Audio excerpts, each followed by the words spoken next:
दोस्तों, काम वासना को लेकर लोगों के मन में तरह तरह के विचार उत्पन्न होते हैं। लोग काम वासना को बुरी नजर से देखते हैं। काम वासना से अगर तुम लड़ोगे तो आत्मघाती हो जाओगे। उससे लड़ो मत, उसे समझो, उससे भागो मत, बल्कि उसके प्रति जागरूक। हमारे मन में आखिर स्त्रियों को देखकर गंदे विचार क्यों आते हैं? क्या हमारे घर में स्त्रियां नहीं होती है? हमारी माँ भी तो एक स्त्री है, हमारी बहन भी एक स्त्री है। फिर क्यों हमें अन्य स्त्रियों को देखकर उनके प्रति आकर्षण होता है? हमारा मन ये क्यों चाहता है कि हम उसके साथ कोई संबंध बनाएं? हमारे मन में उनके प्रति गलत गलत विचार आने लगते हैं। हम नहीं चाहते फिर भी आ जाते हैं। आखिर ऐसा क्यों होता है?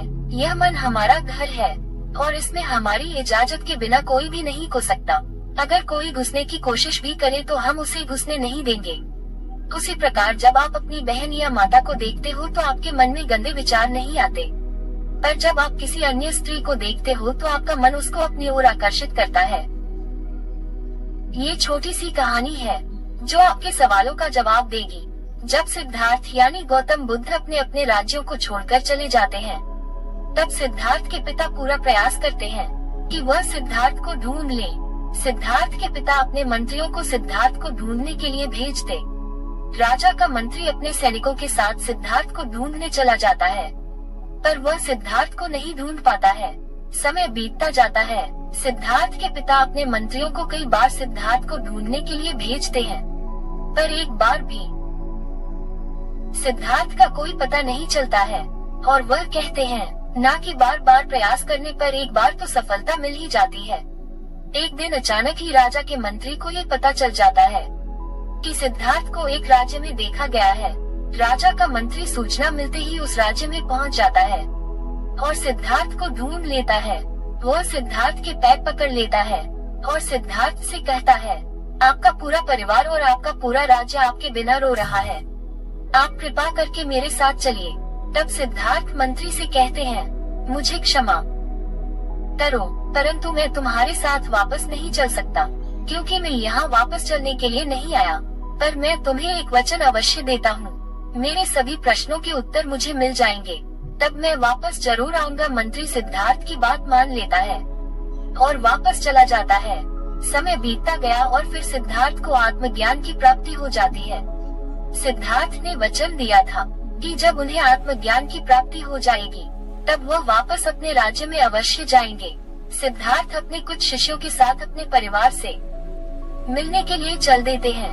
रास्ते में एक नगर पड़ता है। सिद्धार्थ वहां उस नगर में रुक जाते हैं। सिद्धार्थ के आने की सूचना राजा को मिल जाती है।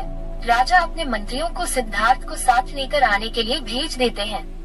मंत्री और सिद्धार्थ का सारथी दोनों गौतम बुद्ध के पास पहुंचते हैं। अब सिद्धार्थ नहीं रहे, वह बुद्ध बन गए थे। दोनों बुद्ध के पास पहुंचते हैं और उन्हें प्रणाम करते हैं। जिस नगर में गौतम बुद्ध रुके हुए थे उस नगर का नाम वैशाली था। वैशाली नगर के सभी लोग उनके दर्शन के लिए इकट्ठे हो जाते हैं। तभी सभी लोग देखते हैं कि उनके समक्ष एक बहुत ही सुंदर स्त्री आती है और उस स्त्री का नाम आम्रपाली होता है। वह वैशाली नगर की नगर वधू थी।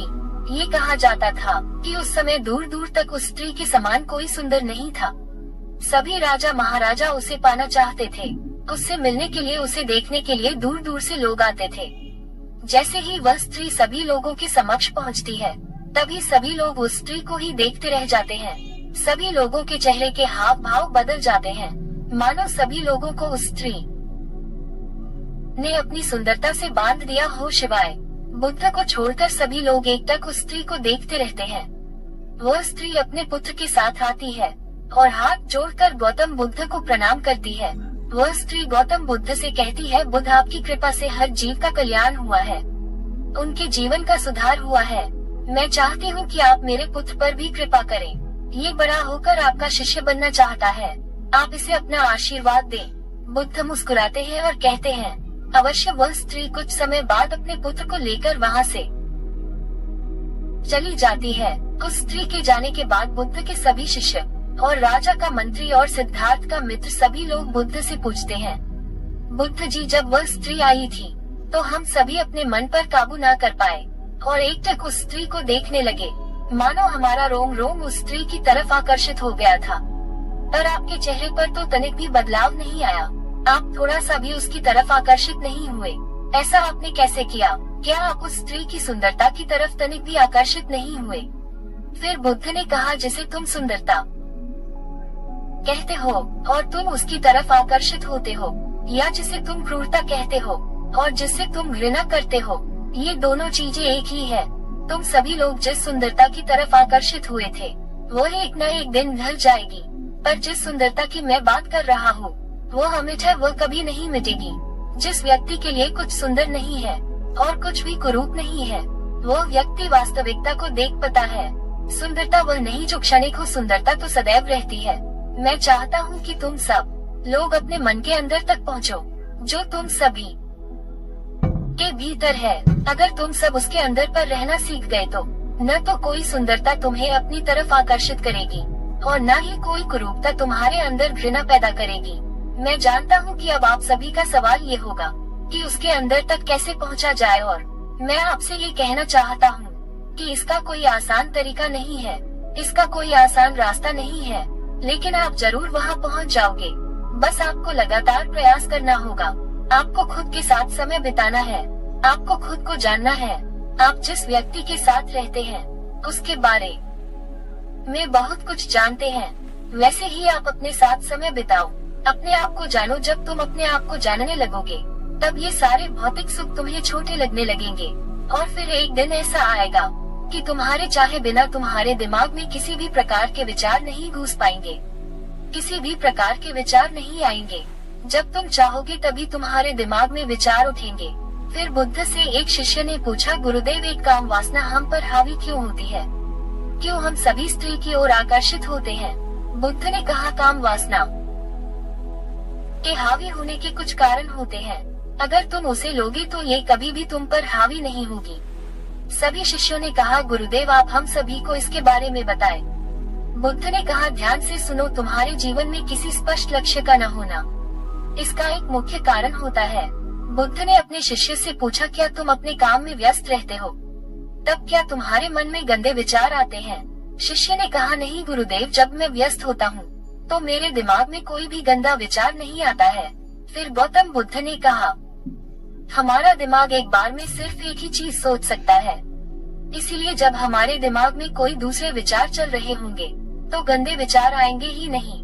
अगर हमारे जीवन में कोई बड़ा और स्पष्ट लक्ष्य है और अगर हम उस लक्ष्य के प्रति पूरी तरह समर्पित है, तो हमारे पास कभी इतना समय होगा ही नहीं कि ये फालतू विचार हमारे मन में घर कर सके। और अगर ऐसे विचार कभी उठते भी हैं, तो हमारे मजबूत लक्ष्य के विचार हमारे मन से इन विचारों को निकाल देते हैं। लेकिन असल समस्या तो यह है कि अधिकतर लोगों के पास स्पष्ट लक्ष्य होता ही नहीं है। फिर बुद्ध ने कहा, काम वासना का कारण है इस समाज द्वारा गलत बात पर दबाए जाने की कोशिश करना। लोगों के एक बड़े तबके ने कामुकता को हमेशा से ही बुरी नजर से देखा है। इसका सबसे बड़ा कारण है कि हमने अपने यौन अंगों को शरीर के बाकी अंगों की तरह स्वीकार नहीं किया है, जबकि हमारे यौन अंग भी हमारे बाकी अंगों जैसे कि हाथ, पैर, मुंह आदि के समान ही बस एक अंग है जो अपना काम करते हैं, जिसके लिए प्रकृति ने उन्हें बनाया है। लेकिन हमने इन यौन अंगों को कुछ ज्यादा ही रहस्यमय बना दिया है, और जब कोई चीज रहस्यमय बन जाती है तो उसके प्रति लोगों की एक अलग ही रुचि जागृत होती है, जिसकी वजह से लोग जाने अनजाने में काम वासना के प्रति आकर्षण महसूस करते हैं। फिर बुद्ध ने आगे बताया, जब किसी विचार को दबाने का प्रयास किया जाता है तो वह विचार मजबूती के साथ उभर कर आता है, और यही काम वासना के विचारों के साथ भी किया जाता है। बुद्ध ने कहा, अगर मैं तुमसे कहूँ कि तुम सब आम के बारे में बिल्कुल मत सोचो, तो तुम्हारे मन में पहला चरित्र किस चीज का आएगा? शिष्य ने कहा, गुरुदेव, मेरे मन में पहला चित्र आम का ही आएगा। बुद्ध ने कहा, इसी प्रकार जब हम गंदे विचारों को जबरदस्ती रोकने का प्रयास करते हैं तो वह हमारे मन में मजबूती के साथ उठते हैं। इसीलिए कभी भी विचारों को दबाने की कोशिश न करें। शिष्य ने कहा, हाँ गुरुदेव, ये तो मैंने भी महसूस किया है। बुद्ध ने कहा, एक कारण ये भी है कि हम अपने विचारों के प्रति जागरूक नहीं रहते कि हमारे मन में कैसे विचार चल रहे हैं। हम इस चीज पर कभी ध्यान ही नहीं देते हैं।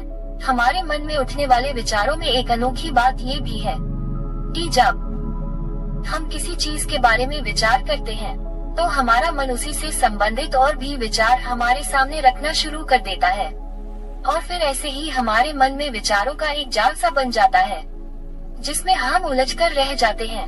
ठीक ऐसा ही अश्लील विचारों के साथ भी होता है। जैसे कि हमें किसी को देखकर अश्लील विचार आया, फिर हमारा मन अपने आप ही इन विचारों का जाल बना देता है, जिसके बारे में सोचकर हम अपनी पूरी ऊर्जा और समय बर्बाद कर देते हैं। इसलिए पूरी जागरूकता के साथ अपने अंदर उठने वाले विचारों पर ध्यान देना चाहिए। बुद्ध ने कहा, गंदे विचार आने का एक कारण ये भी होता है बुरी सोच और अश्लील विचारों वाले लोगों की संगति करना। क्या होता है कि जब हम सही होते हैं, कामुकता हमारे अंदर नहीं होती है, लेकिन कुछ बुरे लोगों के साथ, कुछ अश्लील लोगों के साथ रहने की वजह से ये हमारे अंदर यह विचार हावी हो जाते हैं। उन्होंने ने कहा, गुरुदेव ये बात तो मैंने खुद भी महसूस की है। फिर बुद्ध ने कहा, तो हमें बुरे लोगों से, अश्लील विचार वाले लोगों से दूरी बनाकर रखनी चाहिए। बुद्ध ने कहा, हम काम वासना को रोक तो नहीं सकते, लेकिन हम इसे सिर्फ रूपांतरित कर सकते हैं, और हम इसे प्रेम और ध्यान के माध्यम से रूपांतरित कर सकते हैं। जब हम ध्यान में होते हैं तो हमारी काम वासना की ऊर्जा हमारी खुशी और हमारे आनंद में परिवर्तित हो जाती है। लेकिन ज्यादातर लोग शरीर के आकर्षण को ही प्रेम मानते हैं, जो कि ऊर्जा को व्यर्थ करता है, रूपांतरित नहीं। इस प्रकार गौतम बुद्ध ने लोगों के मन में उठ रहे सभी काम वासना से संबंधित सवालों का जवाब दिया और उन सभी के मन को शांत किया। तो दोस्तों, मुझे उम्मीद है कि आपको इस कहानी से कुछ न कुछ सीखने को मिला होगा। अगर कहानी अच्छा लगा तो चैनल को लाइक, सब्सक्राइब और शेयर जरूर करें। साथ में बेल आइकन को दबाना ना भूलें। धन्यवाद।